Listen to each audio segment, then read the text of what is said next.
However, improvement of infrastructure is a moving target, and that is valid for all economies, since keeping pace in modernization by replacing outdated equipment or and following the technological advancements will never stop, independently from the rate of development of the country. Now, if you put the theme of this afternoon, infrastructure, the key to economic development, as a question, my answer would be infrastructure is a precondition for economic development, and those countries which lead in meeting their infrastructure needs will have a competitive advantage over others and will enjoy sound economic growth. Now, ladies and gentlemen, given the time limit, and there's somebody who is really strictly watching it, I will stop here.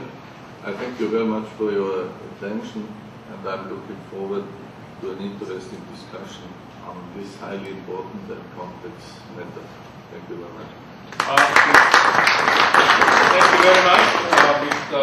Jensik, because you gave the theoretical base for all the work. You are a clear Siemenianer, as we will call this Siemensianer, as we call this tribe here in industry.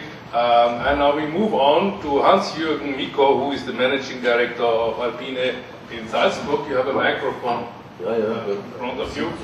And he's a company with lots of expertise in tunneling and whatever. Huh?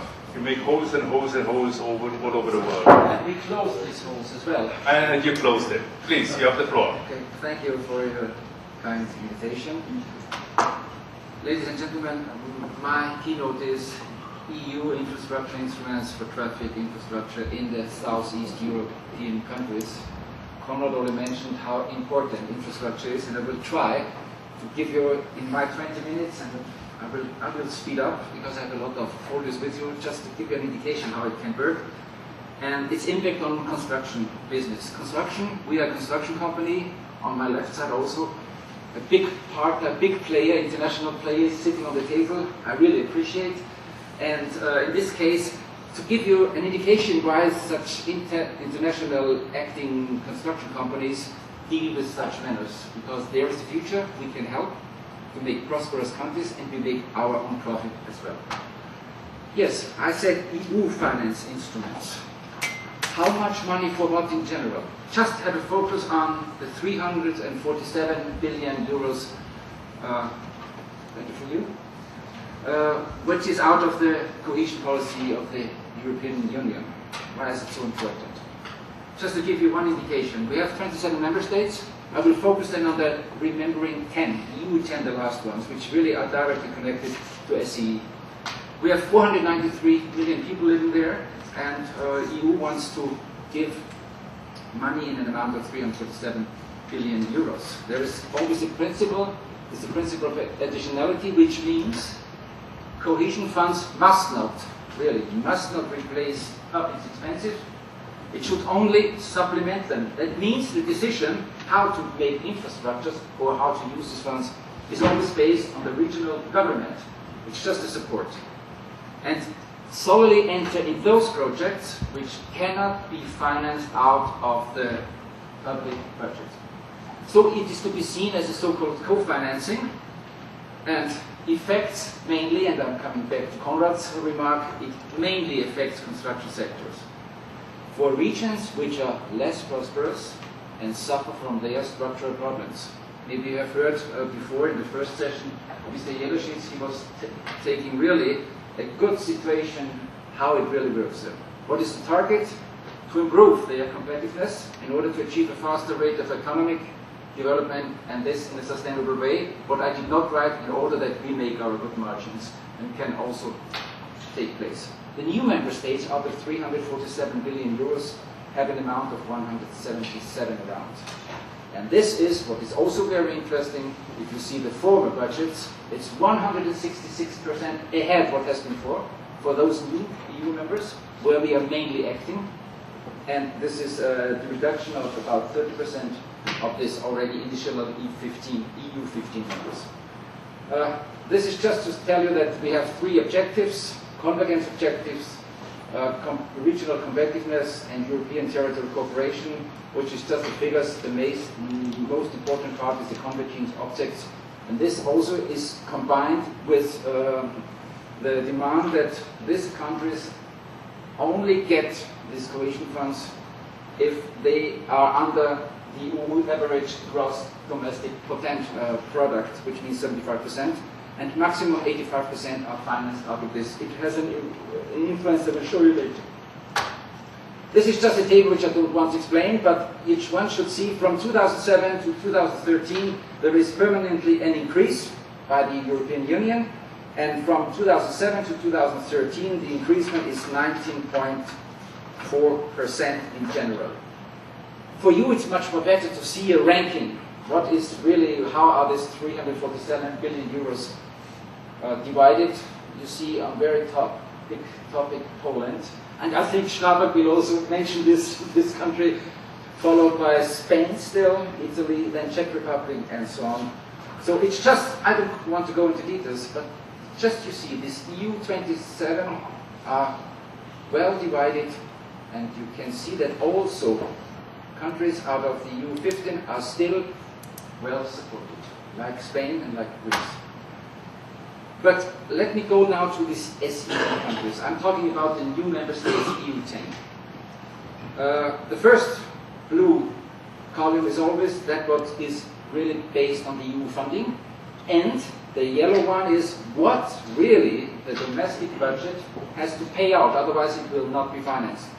And in total means that for these 10 countries, EU members, the new one, 207 billion euros in total during the next period, 2012, will be financed. If the remaining part, the difference in between the 176 and 207, will be also paid. This is also a problem that we still are facing. But what is interesting, that money for what? And I've put here a diagram just to show you, and I just want to pay your attention on one column. This is the highest one, and it's for the transport sector, which means, again, it's the main infrastructure sector, in speciality the traffic infrastructure. Because traffic infrastructure is needed at first. You're talking about, Conrad was talking about export. If you don't have roads, if you don't have railroads, if you don't have waterways, you cannot export. So it's of urgent need. So I just wanted to pay attention on that the transport part is, in this case, the biggest one. In general, just a few figures. The infrastructure transport part is about 82 billion euros in this period, which takes 23%. And out of this cohesion funds of the EU 10, which is our interest, we will spend 50.5 million euros. Billion, excuse me, what is now? Yes. How is this invested? And also here you can see, as I mentioned before, developing, prospering countries which want to have the same standard like the EU 15 or the Western European countries. You need roads, very first, and you need railroads, secondly. And then you need the two others, let's say transport carriers, which is waterways, it's also airports, aircraft in this case. But you see, out of this, the total street is 35 billion euros solely for motorways. Why are there motorways? Just to give you an indication, this is a major trans-European network corridors to be seen where this money will be financed. We are just talking about these SEE countries, but further on you see that there is also Russia already involved, and there will be, as when Kazakhstan, Azerbaijan, and so on. They will follow up. Up to now there are no plans. But just to give you an indication for these interesting areas, you see the dark blue line. It's Corridor 10, one of the most important corridors with a total length of more than 2,300 kilometers, going just through Serbia with 800 kilometers, and which is really something what is urgently needed. Also, the blue one, the light blue one, or yes, light blue one, it's Corridor 5, especially Corridor 5C going to Bosnia, the straight one beside, with all its branches. So very, very important. And then there is Corridor 8. It's another blue one which is connecting Adria with the Black Sea. You are asking, why are these corridors so very important? Also the green one, Corridor 4. Very important to those countries which are the new EU members, or which are the so-called potential candidates, or the candidate countries which are of very big interest. Gentlemen, don't forget, if the Far East export will increase, and it will be, they still go around to the harbors on the North Sea and on the harbors on the Atlantic Ocean, which means Rotterdam, which means Hamburg, and so on. And then taking all these goods through Western Europe, already completely blocked motorways, all these jams and so on, and having additional 2,200 miles of additional transport on the waterway. They want to go directly to these Adriatic ports and harbors and want to have their pan-European network directly with those new prosperous or prospering countries. Just to give an indication out of this EU members, the new one, Czech, Hungary, Poland, Slovakia, and Slovenia. There was the so-called former network in the early 2000s. Just to give you the kilometers, in total, if you look in total on this roads, it was more than, I've calculated it here, more than 9,500 kilometers in roads, which have been projected, and more than 13,500 kilometers of railroads, which has to be really financed. And again, you see that Poland, as the largest, hugest country, needs most of those. And that now we understand why EU put Poland in these cohesion funds on the first ranking. This is quite clear. This were the costs, what we assumed at that time. I don't want to mention, solely for Poland, for the construction costs 36 billion euros just to do this major networking in order to make this company, this country as prosperous as the Western European countries. Yes, Slovenia is a good example because now we are coming closer to those countries which really need much more progress. It is assessed to the European Union on the 1st of May, and yes, unique Balkan country, which is a reminder. I just want to show you one thing. First was the period from 2000 to 2006, what Slovenia got from the EU. And if you summarize this, it was 423 million euros. And you see the new target, if you come up to this, you're coming up to close to 4 billion euros, which will be implemented in Slovenia as a new EU member. So this is something what should be an indication for the other countries.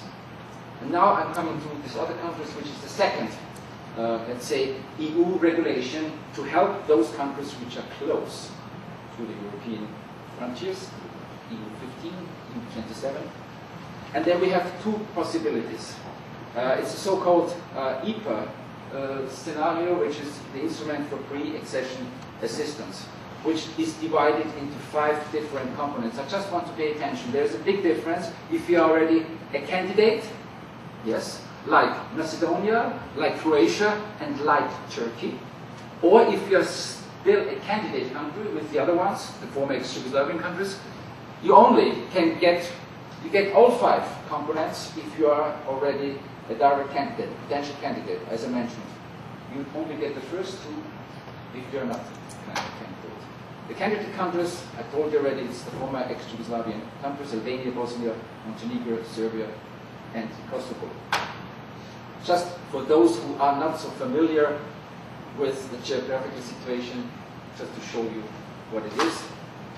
Again, a geographical situation that these countries are very, very rocky regions. What means that the investments in infrastructure really have a lot of money in front of it. Just one, Mr. Kavil will tell me, or will also say, if you have to build in those countries where there are rocky parts, 1 kilometer of motorway costs you between 18 to 22 million euros. And if you're in the flat parts, like in Croatia or Hungary, partly Hungary, the Pannonian thing, you have having between 3 to 5 million euros per kilometer. And on the other hand, you have no traffic. So in this case, those infrastructure projects will have certainly not this ROE, what you were discussing, Conrad, what is necessary.